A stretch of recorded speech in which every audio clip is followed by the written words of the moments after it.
à l'occasion de la visite d'Emmanuel Macron en Syrie, où le président est arrivé il y a quelques minutes. Le président syrien Ahmad al-Shara a répondu aux questions de BFM. C'est la première fois qu'il s'exprime devant un média européen. C'est lui, pour mémoire, qui a contribué à renverser le dictateur Bachar el-Assad il y a un peu plus d'un an et demi. Bonsoir Patrick Sauce. Bonsoir Marc. Il faut mettre un peu de contexte. L'homme qu'on va entendre est un homme surveillé de très près par la communauté internationale, ancien djihadiste, aujourd'hui repenti et qui dirige donc la Syrie. Qui dirige de façon désormais démocratique. C'était un président de transition depuis le 8 décembre 2024 et il essaye de montrer le meilleur visage de son pays qui est pour partie occupé au sud par les Israéliens, par les Turcs au nord-ouest. Vous avez des volontés également russes qui ont repris leur base. Ça n'est pas facile, sans compter bien évidemment la question des minorités. Je pense aux Kurdes, aux Druzes, les Alaouites. Il y a eu un certain nombre de morts lors d'affrontements. Ça a l'air de se calmer un petit peu et surtout, c'est, alors que vous l'avez dit, la venue d'un premier dirigeant occidental, il va essayer de faire en gros le VRP de son pays. On écoute cet entretien exclusif donc avec le président syrien Ahmad al-Shara, interrogé au palais présidentiel de Damas par Igor Saïri. Monsieur le Président, tout d'abord, merci beaucoup de m'accueillir ici au palais présidentiel. Merci de nous accorder une interview pour BFM TV. C'est important pour moi car j'étais en Syrie au mois de décembre 2024 pour observer combien les Syriens étaient heureux de voir leur pays libéré, de voir l'ancien régime tomber. Aujourd'hui est peut-être une date très importante car le président français vient en Syrie. Il sera ici, dans le palais présidentiel, dans quelques heures. Et c'est le premier président, premier chef d'État européen à venir depuis que vous avez libéré le pays. Qu'est-ce que représente cette visite d'Emmanuel Macron pour vous, Ahmed al-Shara ? Bienvenue. C'était une bonne opportunité pour vous d'être présent à ce moment-là, que vous soyez témoin de l'histoire moderne de la Syrie avec le début de la libération de Damas. Une bataille, comme vous le savez, a eu lieu à Alep et à Idlib avant que l'on émerge. La France a été considérée comme un ami du peuple syrien depuis la révolution syrienne. Et la France a soutenu le mouvement de la révolution syrienne afin que le peuple, qui était tyrannisé par l'ancien régime, retrouve sa liberté et sa dignité. Depuis le début de la libération, le président Macron a veillé à maintenir une communication avec nous au fur et à mesure des étapes de la transition en Syrie. Le président Macron a soutenu la renaissance de la Syrie et le nouveau règne. La France est un membre permanent du Conseil des Nations Unies. Elle a aidé la Syrie à lever les sanctions qui lui étaient imposées, la Syrie qui subissait d'énormes pressions et des sanctions à cause des exactions de l'ancien régime. Et la France a eu un rôle très constructif. Je suis venu à Paris l'année dernière. C'était l'un de mes premiers voyages, mon premier arrêt en Europe. J'ai reçu un excellent accueil du président Macron. C'était un premier pas dans la bonne direction. J'estime que la Syrie a surmonté énormément d'obstacles ces derniers mois et a bâti de bonnes relations internationales au niveau régional et international, avec l'aide de toutes les nations amies qui se sont préoccupées du problème syrien.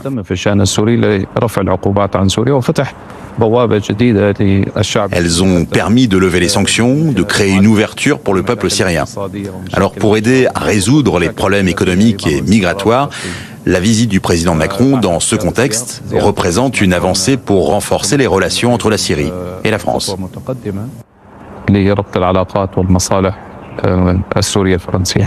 La France veut jouer un rôle majeur dans la reconstruction de la Syrie. Quel rôle souhaiteriez-vous pour la France ?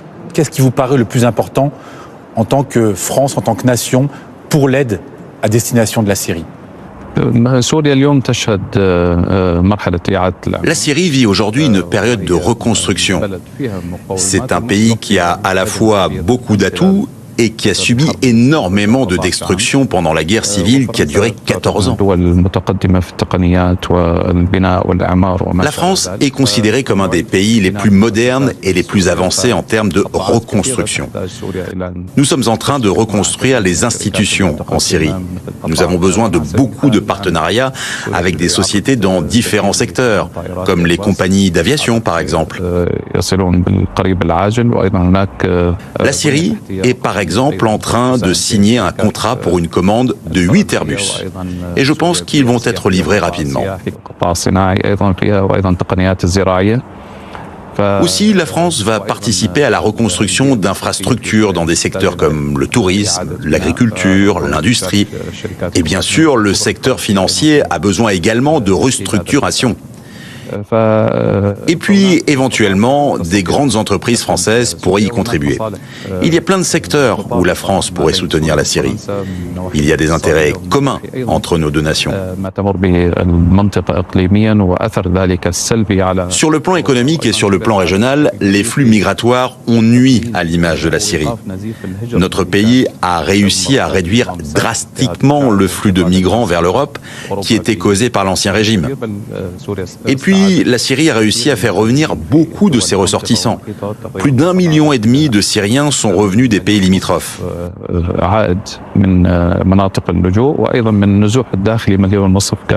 L'ancien régime se basait sur le trafic de drogue. La Syrie était devenue une plaque tournante de fabrication de drogue. Alors, dès notre arrivée à Damas, nous avons commencé à démanteler les trafics.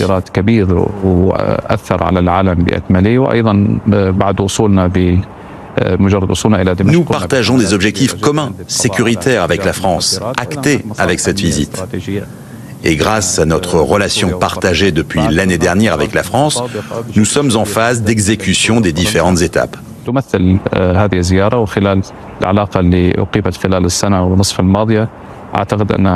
C'est ce qui explique la visite du président Macron et les accords que nous conclurons à cette occasion.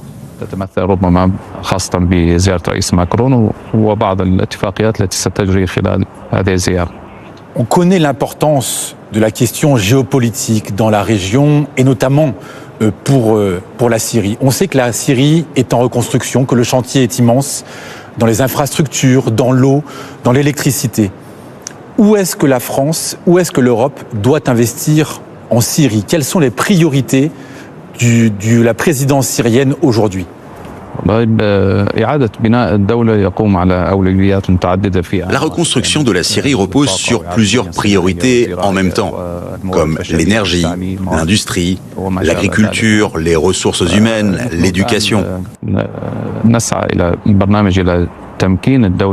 Actuellement, nous travaillons pour mettre en place un programme de remise à niveau des institutions. L'année dernière, nous avons signé plusieurs contrats dans le secteur de l'énergie pour produire 5000 mégawatts et reconstruire les centrales énergétiques. Il y a tant de priorités qu'un seul pays ne peut assumer tout seul. Alors il y a plusieurs pays alliés qui sont prêts à nous aider à reconstruire et à investir. Investir en Syrie, c'est une énorme opportunité pour les grands consortiums étrangers qui cherchent à fructifier et à se développer pour reconstruire les infrastructures détruites les 14 dernières années. Merci beaucoup, Monsieur le Président, pour cette interview donnée pour BFM TV. Merci de nous avoir accueillis encore une fois dans ce palais présidentiel et bonne visite, bon accueil du président français Emmanuel Macron. Voilà donc pour cet entretien exclusif avec le président syrien Ahmad Al-Shara qui salue le rôle de la France, je cite, le rôle très constructif de la France, ami du peuple syrien. On va vous retrouver d'ailleurs, Igor Saïri, c'est vous qui avez réalisé cet entretien. Racontez-nous simplement, on était dans le palais présidentiel de Damas avec vous il y a quelques instants. Les coulisses de cet entretien, on est dans un pays, la Syrie, encore marqué par des attentats réguliers. Un attentat à la bombe a fait 10 morts il y a quelques jours. Je suppose notamment qu'il y avait des mesures de sécurité particulières. Écoutez, c'est une interview qui s'est réalisée dans des conditions très particulières parce que vous le savez, Ahmed al-Shara, le président syrien, est relativement peu bavard auprès des médias, notamment auprès des médias occidentaux. Et il a accepté, à l'occasion de cette visite du président français, de me recevoir avec Théo Touché, donc en plein cœur du palais présidentiel, pendant une petite demi-heure. Et ce qui était assez spectaculaire, c'est que lorsque nous sommes rentrés dans le palais présidentiel, il y avait évidemment énormément de militaires, évidemment, et beaucoup de policiers, beaucoup de gardes du corps qui entouraient Ahmed al-Shara, notamment lorsqu'il est descendu de son bureau pour se rendre dans le hall principal du palais présidentiel et qu'il s'est assis en face de moi. Tout a été contrôlé, tout a été maîtrisé par son équipe de communication et par les agents de sécurité. Lorsque la caméra s'est mise en marche, et bien là, Ahmed al-Shara a décidé d'être relativement ouvert et offensif auprès des investisseurs étrangers et notamment auprès des investisseurs français. Ahmed al-Shara a besoin que son pays soit reconstruit. On rappelle que 90% de la population vit en dessous du seuil de pauvreté, que les infrastructures sont presque toutes détruites. Il y a donc besoin pour ce pays de reconstruire dans les prochaines années pour que, d'après lui, la Syrie devienne un agent stabilisateur pour la région entière, à la fois pour le Liban, à la fois vis-à-vis d'Israël, même à la fois vis-à-vis de l'Iran. La Syrie doit jouer un rôle fondamental dans la région, au Proche-Orient. Et ce sera d'ailleurs... Emmanuel Macron, je vais vous décapiter.